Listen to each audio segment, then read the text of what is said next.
नमस्कार, आप देख रहे हैं मऊ समाचार। उत्तर प्रदेश शासन की सूची में अति संवेदनशील मऊ जनपद में रमजान महीने के अलविदा जुम्मा के दिन भी मस्जिदों में सन्नाटा रहा। लॉकडाउन के चलते लोग घर के अंदर ही अलविदा जुम्मे की नमाज अदा किए। सोशल डिस्टेंस बना रहे ताकि कोरोना का संक्रमण न फैले, इसी को देखते हुए देश की सभी धार्मिक स्थान पर ताले लगे हैं। मऊ जिले के सभी मस्जिदों में ताले बंद हैं। लोग घर से ही रमजान के पाक के महीने में नमाज अदा कर रहे हैं। आज अलविदा नमाज के दौरान लोग मस्जिदों में न आए, इसके लिए विभिन्न धार्मिक स्थलों के निकट भारी पुलिस बल की तैनाती रही। आगे की खबरों को देखने के लिए बने रहिए। मऊ से नागेंद्र कुमार की रिपोर्ट।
आज स्कूल की क्या तैयारियां हैं?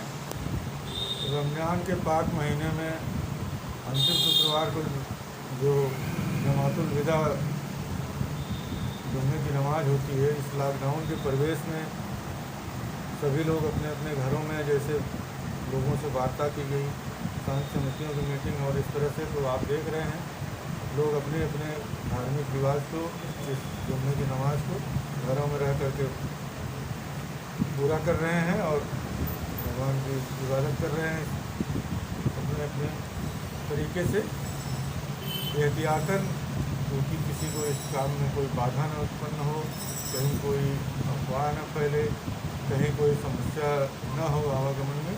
इस लिहाज से ड्यूटी लगाई गई है। थाना क्षेत्र कोतवाली नगर ही नहीं, पूरे जनपद में लगाई गई। हमारे पास 3 कंपनी की AC है, वो लगाया गया है। हमारी 6 QRT टीमें हैं जो पूरे जनपद में, 2 कोतवाली में, दक्षिण टोला में और एक मधुबन, घोसी और अहमदाबाद में लगाई गई है। इसके अलावा जो कार्यालय बंद होने के कारण सिविल पुलिस का अतिरिक्त फोर्स, पुलिस लाइन का अतिरिक्त फोर्स डिप्लॉयमेंट किया गया है। आम जन को कोई असुविधा ना हो, इस लिहाज से कार्रवाई की जा रही है और ये काम को अपने लॉकडाउन की कार्रवाई में बदल जाएगा उन्हीं पुलिस के साथ।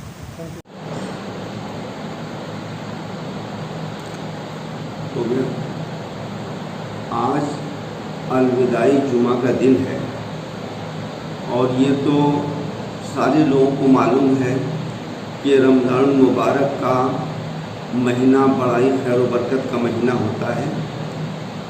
इस्लामी नुक्ते नज़र से रमज़ान के महीने में रोज़ा रखना फ़र्ज होता है और इस महीने में रोज़े के साथ साथ रात को तरावीह की नमाज़ भी पढ़ी जाती है। ये महीना इतना खैर व बरकत का महीना है कि इस महीने में एक फ़र्द का सवाब 70 फ़र्द के बराबर हो जाता है और नफ़ल का सवाब फ़र्द के बराबर हो जाता है। और ये महीना सब्र का, गमखारी का, एक दूसरे के साथ हमदर्दी करने का महीना होता है। इस महीने का एक एक लम्हा हम मुसलमानों के लिए कदर व कीमत रखता है। और इस महीने में जब जुमा का दिन आता है तो जुमा तो हम लोगों के लिए एक छोटी ईद हुआ करती है। रमज़ान के जुमे में खुसूसन लोगों की तवज्जो जुमे की तरफ और ज़्यादा बढ़ जाती है कि पहले ही से गुस्ल वगैरह करके कपड़े पहन के जुमा की नमाज के लिए निकल पड़ते हैं। और ख़ासकर जो आखिरी जुमा होता है जिसको अलविदाई जुमा कहते हैं। इस जुमा की अहमियत तो सिर्फ इस बुनियाद पर है कि ये जुमा इस बात की खबर देता है कि अब रमज़ान मुबारक जैसा बाबरकत महीना गुजर रहा है, ख़त्म होने जा रहा है। गोया ये रमज़ान का महीना आमते वदा रुखसत हो रहा है। इस पर हम सब मुसलमानों को एहसास होना चाहिए कि रमज़ान मुबारक का जो महीना गुजर रहा है खैर बरकत का महीना था। अब जो भी चंद अय्याम रह गए हैं, इन अय्याम को भी कद्र व मंज़िलत की निगाह से देखना चाहिए कि हम और आप इस महीने में रोज़े तो रखें और साथ साथ अपने आप को बुराइयों से बचाएं, ज़ुबान से किसी को तकलीफ़ न पहुंचाएं, कोई ऐसा अमल न करें जिससे किसी को तकलीफ़ पहुंचे, माँ बाप की खातिर मदारात करते रहें। गोया अब ये महीना हमसे रुखसत होने जा रहा है। इसी रुखसत होने की खबर ये जुमा हमको दे रहा है। जुमातुल वदा में आम तौर से तो पूरे शहर के लोगों की एक बहुत बड़ी भीड़ होती थी, उमड़ की आ जाया करती थी। सारे लोगों की ख्वाहिश होती थी कि हम बड़ी मस्जिदों में जुमा की नमाज़ पढ़ें। खासकर हमारे शहर में जो शाही मस्जिद है, इस मस्जिद में तो शहर के सारे ही अतराफ से लोग जमा हो जाते थे और अलविदाई जुमा की नमाज़ पढ़ा करते थे। लेकिन मौजूदा हालात में जो लॉकडाउन की सूरत हाल है और दिन ब दिन कोरोना वायरस की बीमारी बढ़ती जा रही है, एहतियाती तदबीर के तौर पर समाजी दूरी को बरकरार रखने का हुक्म दिया गया है।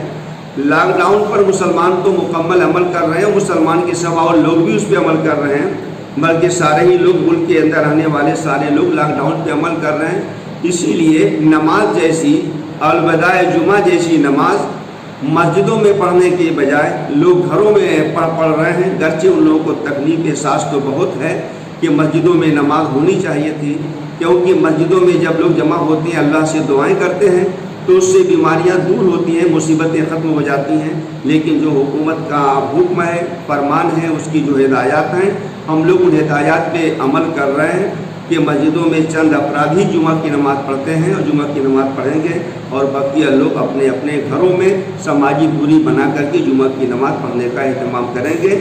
और हम लोग इस मुबारक महीने में अल्लाह रब्बुल इज़्ज़त से दुआ भी करते हैं और करते रहेंगे कि अल्लाह ताला इस बीमारी से पूरे आलम को महफूज करे।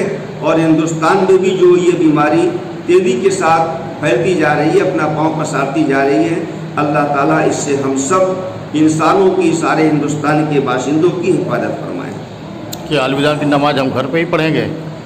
हाँ, चंद अपराध तो मस्जिदों में नमाज पढ़ेंगे, चूँकि यही सरकार का हुक्म है, सरकार की गाइडलाइन है और मुसलमान कानून को अपने हाथों में नहीं लेते बल्कि इनका